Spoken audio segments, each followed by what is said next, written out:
बढ़ते हैं अब आगे। सलमान के अपार्टमेंट में फायरिंग का मामला सामने आया है। पुलिस चार्जशीट में बड़ा खुलासा हुआ है। पुलिस की चार्जशीट में आरोपी हरदीप का बयान है। 4 साल पहले सोशल मीडिया के जरिए लॉरेंस गैंग से जुड़ा ये पूरा मामला था। सलमान को मारने के लिए लॉरेंस बिश्नोई ने भेजे थे 6 शूटर। सलमान को मारने के लिए 20 लाख की सुपारी दी थी। 14 अप्रैल को शूटर्स ने गोली चलाई थी। अब तक के 6 आरोपियों की गिरफ्तारी हो चुकी है इस पूरे मामले में।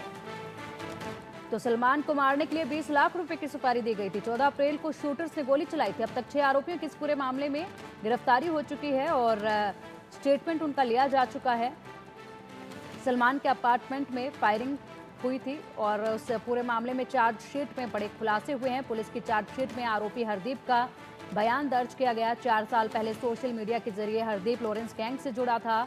उसके बाद उसे सुपारी मिली थी, जिसके चलते उसने सलमान खान के अपार्टमेंट पर गोली चलाई थी। और चलिए अधिक अपडेट के लिए हमारे सहयोगी प्रथमेश हमारे साथ जुड़ गए हैं। प्रथमेश, देखिए चार्जशीट में जो नाम सामने आया है उसके बाद जो खुलासा हुआ है उसमें बताया जा रहा है कि 20 लाख रुपए की सुपारी दी गई थी और अभी गिरफ्तारी जो हुई है उसके बाद भी और गिरफ्तारियां होनी अभी बाकी हैं क्या? और क्या लगता है कि आगे क्या कुछ इसमें खुलासा हो सकता है चार्जशीट में और क्या कुछ निकल कर आया है?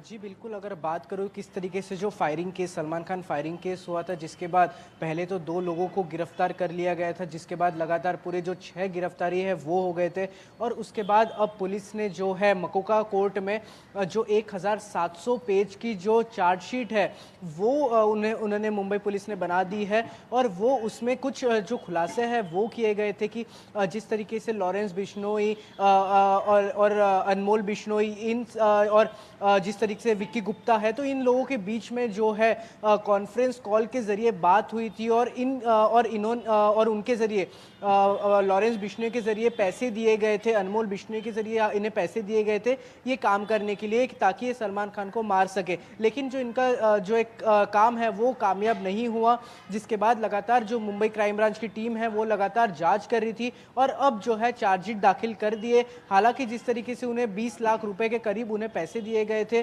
ताकि वो सलमान खान को मार सके और हालांकि बस इतना ही बात नहीं, लेकिन जो रेकी ऑपरेशन है वो भी किया गया था। तो ये पूरी जो जांच है अभी चल रही है और जिस तरीके चार्जशीट अभी मुंबई पुलिस कोर्ट में दाखिल करेगी। जी ठीक है प्रथमेश, इसी के साथ अगर देखा जाए तो लॉरेंस बिश्नोई से सीधे इसके तार जुड़े हुए हैं क्योंकि जब जब सलमान खान के ऊपर किसी भी तरह के किसी भी अटैक का जिक्र होता है तो लॉरेंस बिश्नोई से ही सीधे जाकर उसके तार जुड़ते हुए नजर आते हैं।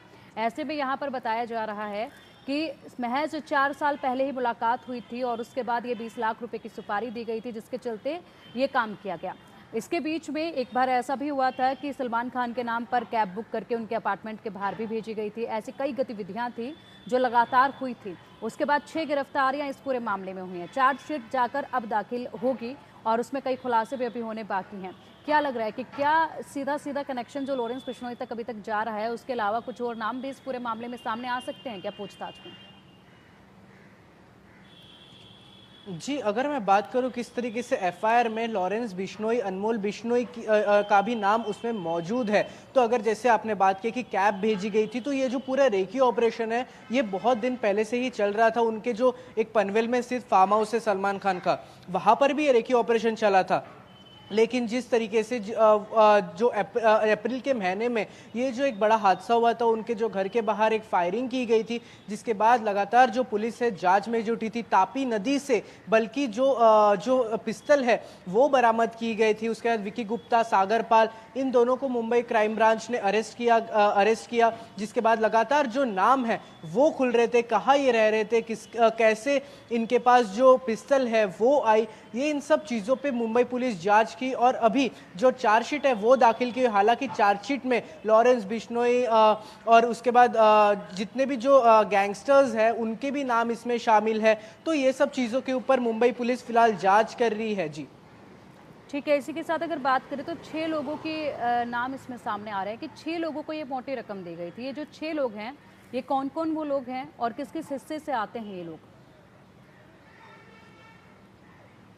जी बिल्कुल, अगर बात करूं, जैसे पहले सागर पार और विकी गुप्ता, ये दो लोग थे जिन्होंने सलमान खान घर के बाहर जो फायरिंग किया था, उनके बालकनी के यहाँ पर जो फायरिंग किया था, इन दो लोगों ने किया था। इन दो लोग अरेस्ट होने के बाद जो पिस्तल है वो किसने दी गई थी, जिसके बाद राजस्थान से गिरफ्तारी हुई थी, जिसके बाद लगातार जो गिरफ्तारी का सिलसिला है वो वहां पर शुरू होता है और पूरे 6 लोगों को गिरफ्तार किया गया कि किस तरीके से इन्हें पैसे भी दिए गए थे, तो पैसे कहां से आए थे, इन सब चीजों के ऊपर मुंबई पुलिस क्राइम ब्रांच ने जांच की और इस पर गिरफ्तारी हुई। और जिसके बाद अभी जो चार्जशीट है वो रेडी हो गई है और ये मकोका कोर्ट में पेश किया जाएगा, क्योंकि मकोका एक बहुत बड़ा एक एक्ट माना जाता है, जिसमें जो एक टेररिस्ट अटैक का एक एक्ट माना जाता है, जिसमें कई जो क्रिमिनल जाते हैं, तो वो एक बहुत बड़ा एक्ट माना जाता है, जहां पर अब ये मकोका जो एक्ट है इन 6 लोगों के ऊपर भी दर्ज किया गया है और मकोका कोर्ट में ये पूरी जो चार्जशीट है